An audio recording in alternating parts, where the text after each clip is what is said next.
28, America's most important number. This is my video application for TEDx Rapid City. Hi, my name is Kyle White. So why TEDx? Well, a couple of years ago I had an executive coach who had a monthly blog, and sometimes he would include a TEDx video. I watched those videos and I found them to be inspiring and motivating. And in fact, just as the phrase goes, ideas worth sharing. So I began sharing some of those ideas with my friends, with family, and then ultimately with some of my colleagues at work.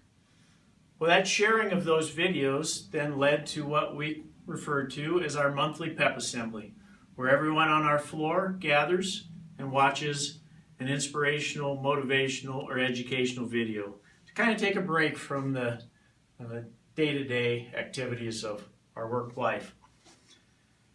Well, as part of the preparation for one of those pep assemblies, I was watching TED videos on Netflix and came to the realization that maybe someday I'd like to do a TED video. Well, a couple of weeks later, I get an email from Melanie. Speakers wanted TEDx Rapid City June 10th. So I said, oh, all right, well, now what do I do? Well, I decided to apply. And so this is my opportunity to maybe do a TEDx video. So why my topic? Well, the topic that I've selected is because I've really enjoyed living in this great country. And I'm concerned, like many Americans, that maybe its future isn't as good as we'd like it to be. And when I thought about the theme for the TEDx Rapid City, Reimagine Innovation, I couldn't think of anything more innovative than the Constitution of the United States of America. The Founding Fathers provided a wonderful framework for a government that's created one of the greatest nations throughout all of history. They knew, though, that our country would change and that there would be changes that would need to happen to the Constitution. And so they gave us a couple of ways that we could do that. The first is the amendments to the Constitution, and we've had 27 of those so far. Many of them have dealt with individual rights, to either protect them, to offer them, or to ensure them. I believe there's a right of Americans that's not being held tight by Congress today, and that is the right to a fiscally responsible government. So therefore, I believe it's time for the citizens to speak up and fix a Congress that's broken, and come forward with a balanced budget amendment.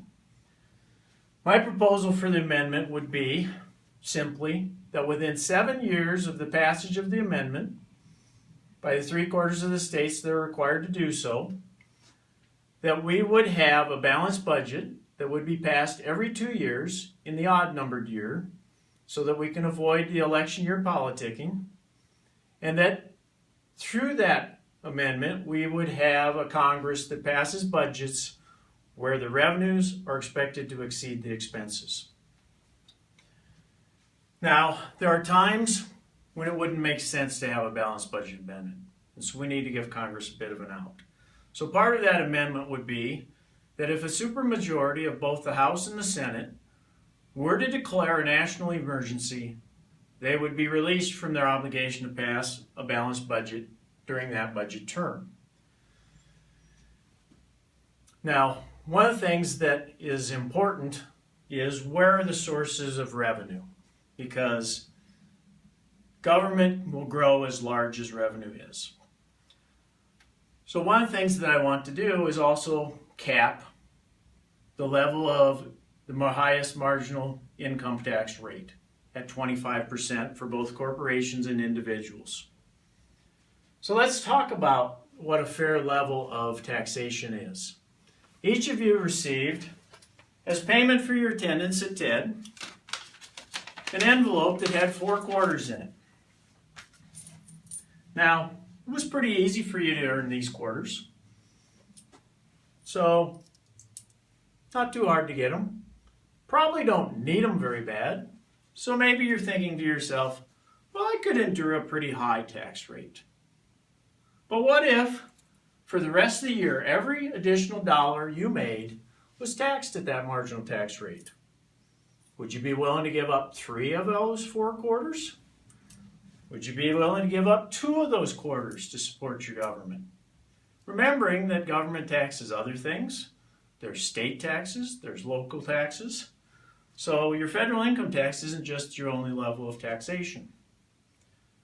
So I believe that no American should be taxed at greater than 25% of their income.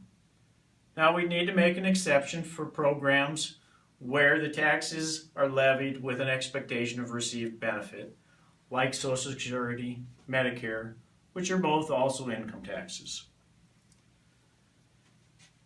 Now, our politicians are unlikely to put patriotism ahead of politics.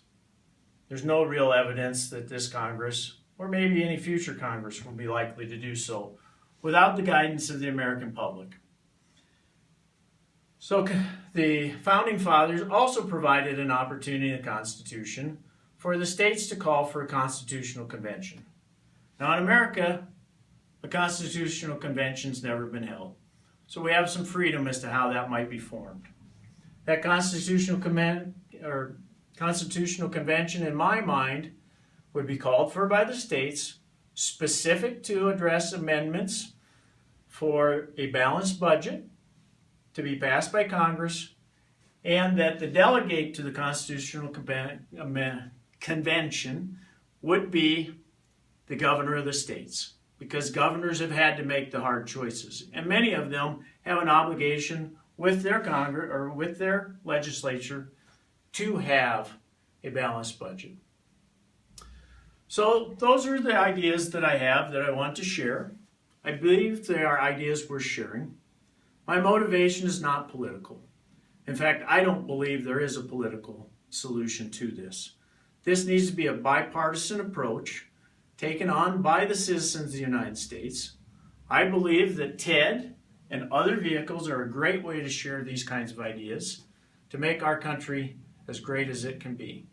And so therefore, I hope that my presentation will be well received and that it will be the start of an organization that I would refer to as the Balancers, a bipartisan organization with the intent of bringing fiscal discipline to the Congress of the United States. Thank you.